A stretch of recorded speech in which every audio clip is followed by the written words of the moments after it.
Now, the MSU Federal Credit Union Coaches Show. You throw everything out the window when we play each other, whether we're where you are in the standings, where they are, and yeah, I think it's always about the next game and the next matchup, and that's one of the reasons you come to Michigan State is, you know, the chance to play in this series, and our guys are excited for it. Hisso between the legs, throws one up, and it goes! It was great, not just for Steven. It was great for 15,000 people in stands and thousands of people watching. And if he wouldn't have scored a point, it wouldn't have changed the experience and the memories that he's had. It was a memory-making day, but it's been a memory-making life for him. This past Sunday was a day the Izzo household will remember for a long time, as in the closing minute of MSU's win over Rutgers, Tom Izzo's son Steven entered the game and scored his first career points at MSU. Tom said after the game, it's been a few years since he's heard the Breslin Center get that loud, and when he sat down with us this week, he shared there is much more to the meaning behind that moment. Hisso between the legs, throws one up, and it goes!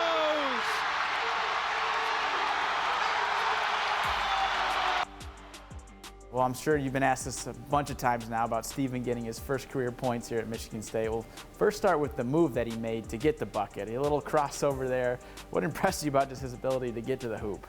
The move was pretty good. I give him credit on the move, and but as I've said, you know, throughout the last couple days, it was great. You know, I mean, it was great not just for Steven. It was great for 15,000 people in stands and thousands of people watching, and they all have a son, they all have a daughter. Most of them have a grandson or granddaughter. You know, somebody has somebody that you can relate to, you know, and whenever people can do something that kind of fulfills a dream, you hope that they use that for their kids or their grandkids, you know, and so the best part of the shot for me by far was the reaction of the players and the fans. I mean, Tyson and AJ, I never seen Tyson so excited. Jaden Akins on the bench. I mean, if I could bottle that and say, hey, to hell with Steven, let's do this for the whole team all the time. And then the fans, you know, it was just, yeah, is he a fan favorite? Because maybe he's the small guy, he's this, he's that.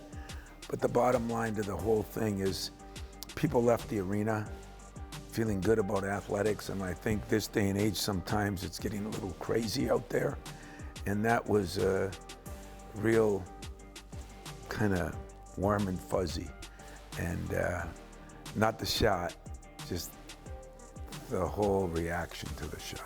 I know as a coach too, you're not really supposed to show a lot of emotion when someone scores, but how did you control your emotions really in that moment? It was hard. Yeah, it was hard. I mean, I'm supposed to be the tough guy, and of course I teared up. I mean, I think of something, you know, like Steven, if he wouldn't have scored a point, it wouldn't have changed the experience and the memories that he's had. It was a memory-making day, but it's been a memory-making life for him. But at the same time, it kind of puts something there that I'm sure he'll show his kids and his grandkids. And before, you know, this day and age, you guys in TV, you can doctor those things so well. He's probably scoring that to win the national championship by the time he shows his grandkids. But it's just an awesome deal that as a coach and a father, because I had to wear both hats, the hug meant the world to me too, because I could tell how much he appreciated the guys enjoying it with him. You mentioned how cool of a day Sunday was. On top of him scoring and you guys winning, the Lions also won. This is the first playoff win they've had since you've been the head coach here. Is that cool at all, or did you watch the game at all Sunday? Of course. You know, first of all, I'm a football fan, but you talk about a Sunday. I mean, my son scores a basket, first one. We win the game, big deal. Played pretty good most of the second half. I'm a Packer fan at heart because of where I grew up from. So I get home and I had some guys over from one of my playing days at Northern and my coaching days. They had a little reunion, and so they were there, and we watched the Packers win easy. And then everybody left, and I was watching a little film, and I got to enjoy the Lions. And you know what I appreciate, like Dan, is I just love the guy because he's just a regular guy, you know, and he wants to be a regular guy. He's the perfect coach for Detroit. For our state, he's done an incredible job. For our city of Detroit, which is the biggest city in our state. Yeah, and then overall this season now for your team, you obviously start 1-4 in Big Ten play. I think it's clear this team is much better than that record. But you said after the Illinois game that you know where this team can get. Yeah. Where do you feel like it can get now in the final 2 months of the regular season? Yeah, I think it can get everywhere we hoped it could get at the beginning of the year. You know, I mean, we've had a couple things that have happened. We went on a shooting slump like I've never seen, you know, start out the year, 2 for 32 from the three. You know, where does that come from? We started out poor free throw shooting team. I mean, there was nothing we did in the summer, the fall, or last year that was indicative of that. And unfortunately, that sometimes happens in sports. It wasn't the players not putting forward. It wasn't them reading their press clippings, in my humble opinion. It just happened. And then we played pretty good in a couple games. Arizona, Nebraska, that we lost, that the other team played better. You know, our schedule has been a little tougher. And now, you know, we've got to figure out, we put our backs against the wall a little bit. I love talking about the white elephant in the room. I don't, when we weren't shooting good, I didn't go into practice and say, don't say nothing about not shooting. I said, can we make a damn shot? You know, I mean, kids aren't stupid. They know what's going on. Steven Izzo isn't the only one on MSU's roster with a Hall of Fame dad, as the youngest son of Hall of Fame running back Barry Sanders is also on the team. On Sunday, Nick Sanders was at the MSU game Sunday, and then just a little bit later in the day was at Ford Field to see the Lions win a playoff game. And when we come back, we're going to be sitting down with Nick to talk with him about the experience.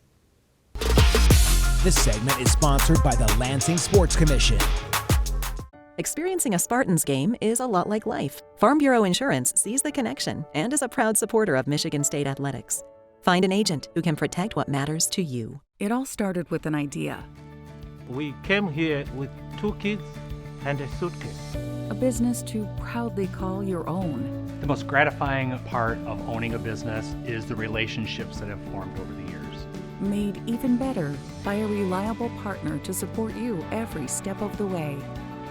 Anytime we have any questions or we need any assistance, we can go to the entire team at MSU FCU. So when it's your moment, dream big. Welcome back to the MSU Federal Credit Union Coaches Show. It's safe to say last Sunday was a solid day for Michigan State and Detroit Lions fans. You, of course, had the Spartans taking down Rutgers with Steven Izzo scoring his first career points. Then later in the day, the Lions took down the LA Rams for their first playoff win in 32 years. Getting to experience both in person was Nick Sanders, who is the youngest son of Hall of Fame running back Barry Sanders. He's a walk-on under Tom Izzo's squad, and he sat down with our Tyler Driesinga this week to talk about his experience on Sunday. Sunday starts with a win over Rutgers. You get to watch your friend Steven score his first points, and then you head to Detroit, watch the Lions win the playoff game for the first time since your dad was playing. Could you have drawn up a much better day? No, not at all. No, it was perfect. I mean, it was just, the Lions, I've been waiting all my life to go to a Lions playoff game, 19 years. And then Steven scoring. I mean, I was kind of getting worried, honestly. I was kind of getting worried he wouldn't score. But yeah, I'm glad he was able to finally get one in. And it wasn't too long ago that you had your moment in the sun. Take me back to that night against Stony Brook, and the feeling is that shot left your hand. It was amazing, and it was even more cool that my brothers and my dad were able to come. I didn't even know they were here until after, when I saw them in the locker room, so that was awesome. What did your dad and your brothers say to you that night? I mean, they were just proud of me. Glad I was able to finally make one. You know, they see me make a lot of threes, but you know, in college it was definitely different. On the broadcast of the Rutgers game, as you and Steven were about to check in, they took a shot at the scorer's table, and you're pointing to Steven, kind of telling everybody, like, hey, get him the ball, get him a shot. Why did you feel the need to do that? Well, I mean, I think it was Trey. Trey was telling me, Nick, you got to shoot when you get in. I was like, no, we gotta get Steve a shot. Which is why when he passed to me, I kind of passed up that three that I had so we could get him something. And when Steven's shot drops through the net, what was your immediate reaction? I mean, you can see it when you watch the video. I was running around screaming. I went over, high-fived him. I was just so proud of him. You come off the emotions of that moment, and then you head to Ford Field with your dad to watch the Lions play a home playoff game for the first time in 30 years.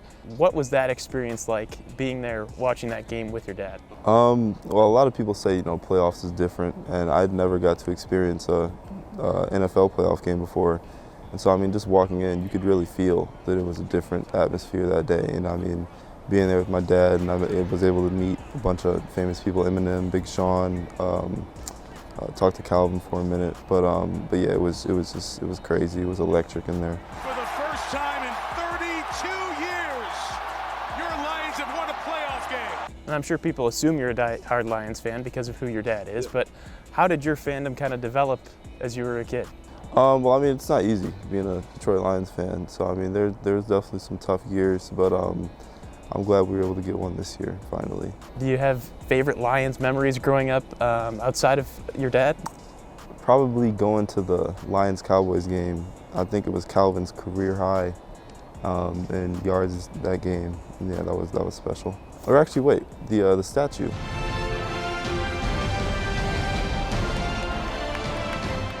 All my family came up. My dad's old coaches came up, so I was able to meet so many people and see how many people my dad was able to, bring joy to and positively affect. So it was really cool.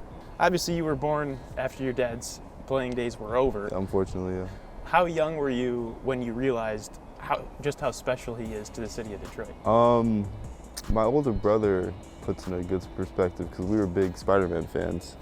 And so I was probably 4, and our grandmother was like, just imagine if like Spider-Man was walking down the street. Like he's that famous in Detroit. What are 2 of the biggest lessons that your dad has taught you that have nothing to do with sports?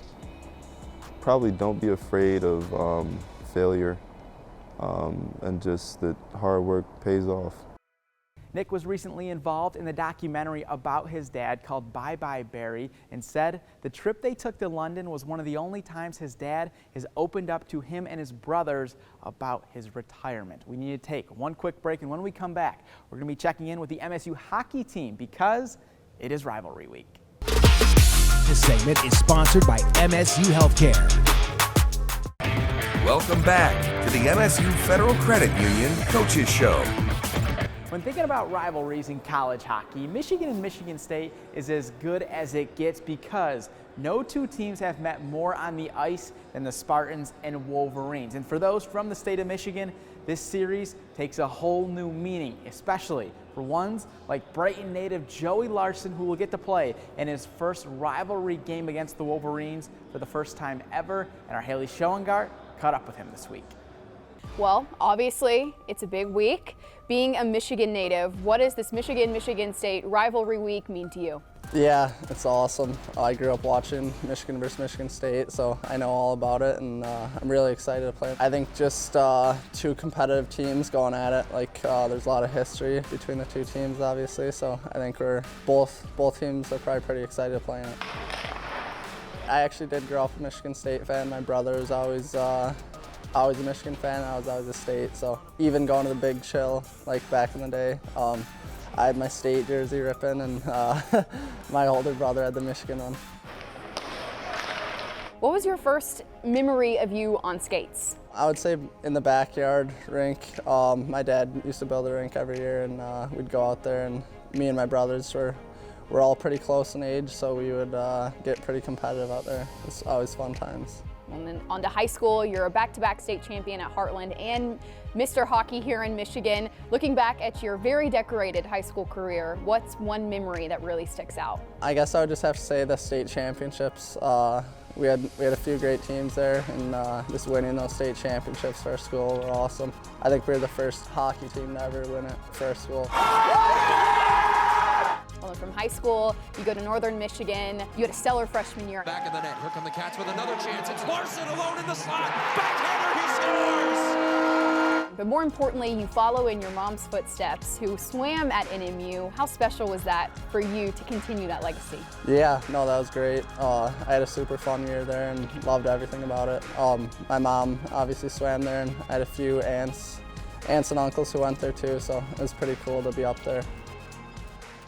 What went into your decision to then transfer to come back closer to home here to Michigan State? Yeah, I guess just challenging myself to play in one of the best leagues. One of the best leagues in college hockey, the Big Ten. I was really excited to get an opportunity to come over here and be close to home. And obviously the way they do things around here, it's awesome. Everyone's super competitive, wants to move on to the next level. So I think it's really, really fun to be a part of. Larson, who buries it. When I knew I had the opportunity to come here, I jumped on it, and especially with the way things are trending here.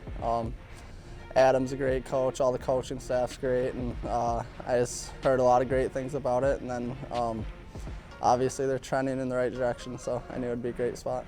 Well, it's worked out well for you. What's working for you offensively? I think just playing with good guys.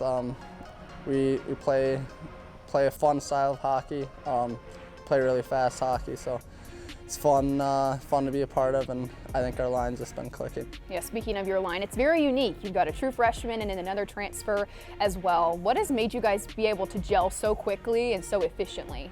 Yeah, I think just practice, getting together early on in the summer and practicing every day together, working out together. I actually live with Red, so that's nice, and then Gavin's an awesome kid too, so I think we just got together really quick, and yeah, it's been working. Where do you think the ceiling is for Joey Larson and your play this year? I guess I just want to take it day by day and work as hard as I possibly can, and I think everything will take care of itself. Larson is the right winger on the third line and is on pace to almost double his goal total from last season, which is one of the many reasons why Adam Nightingale believes this team is ready for this weekend series and, when it comes, the postseason. When we come back, we're going to be sitting down with the head boss man himself, Nightingale, to see his take on this weekend series. We'll see you soon. This segment is sponsored by Chopin. Welcome back to the MSU Federal Credit Union Coaches Show. Coming into this weekend series, Michigan has won 14 of the last 16 games against Michigan State, but as we have been telling you all season long, this MSU team is much improved. Last season, Adam Nightingale became the first head coach at MSU to win his first game against Michigan, and it's where we begin our conversation this week. Obviously, big week for the program, playing Michigan this weekend, but if I know you, you probably just treat it like a normal week. Is that the approach this week? Yeah, I mean, I think obviously everyone's excited about it, and it's our rival, and you know, just in the state of Michigan, such a hockey state, and so our guys are excited, but for sure, we can keep our focus on ourselves, and we still got to keep growing our game, and but it'll make for a fun weekend.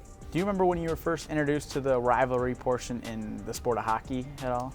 I mean, obviously watching it from a distance, I was loved watching college hockey as a young kid growing up in Northern Michigan, and you could tell that there was it was either Michigan or Michigan State at a young age, and then to get a chance to come and play in it, that was a ton of fun, and then I got a chance to coach in it before, so. I just think in all the different sports, just being from the state of Michigan, seeing the rivalry and the passion between the two fan bases in school is pretty cool. Do you at all focus on the history and what it's been like? Obviously, this is a series that they have kind of controlled the last couple of years. Do you focus on that with the guys? No. I mean, I think you throw everything out the window when we play each other, whether we're where you are in the standings, where they are, and yeah, I think it's always about the next game and the next matchup, and that's one of the reasons you come to Michigan State is just, a chance to play in this series, and our guys are excited for it. As far as Michigan goes, obviously they lose Adam Fantilli to the draft, but they still have a lot of talent like a Gavin Brindley who can score at a high rate. What is just something maybe they present that could be a challenge for you guys? Yeah, I mean, I think you look at their roster, talent-wise, they're one of the top couple in the country. You know, they got a lot of guys that can score and make it hard on you, and you know, we got to make sure that we're really good away from the puck and discipline. They got a really good power play, the one that's scored at a high rate here. So that'll be critical for us this weekend. And then for you guys, with someone like Artem, obviously he's coming off a big weekend at Penn State. Where have you just seen his game grow in terms of being a freshman defenseman and leading you guys, or tied right now for you guys in points? Yeah, he's just, you know, each week he kind of gets better and refines his game, and you know, that position takes the longest, you know, and for him to, you know, to every level you go up, the forwards you're facing are a little more skilled, you know, a little more speed coming at you, and you know, I think just rounding his game out, that's where he's done a good job. Is, you know, it's obviously we're excited that he's producing offensively, but you know, defending and being hard to play against, and you know, he wants to play in the National Hockey League. You know, he's got to be great with the puck, but he's also got to be great without the puck, and I think he's taken some big steps in that area. How common is that for a defenseman, especially a freshman, to be a team leader in points to this point? Yeah, not really common, especially a true freshman. You know, he just turned 18 the end of October, so I mean, he's a young player, and on a team that so far this year we've found the way to score a few goals. You know, so for him to be a big part of that, I think that says a lot about him as a player. And this past weekend at Penn State, get a sweep of the Nittany Lions, scored 7 goals in the second game in the series with 7 different guys scoring goals. That's the recipe for success for this team, just a balanced scoring attack?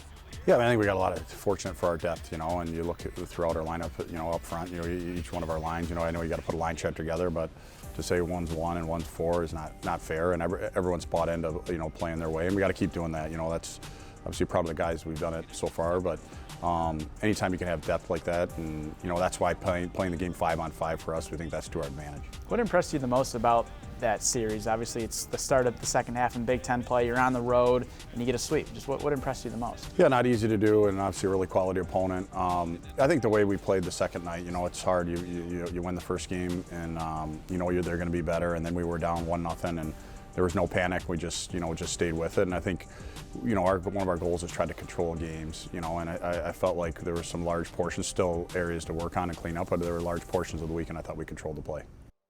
With his 5-point performance this past weekend at Penn State, freshman defenseman Artem Levshnov earned the Big Ten's second Star of the Week. And as far as this weekend is concerned, Game 1 was played on Friday in East Lansing, and Game 2 will be played tonight in Ann Arbor between the Spartans and Wolverines. That's going to be it for this week's show. As always, we hope you enjoyed, and we'll see you later.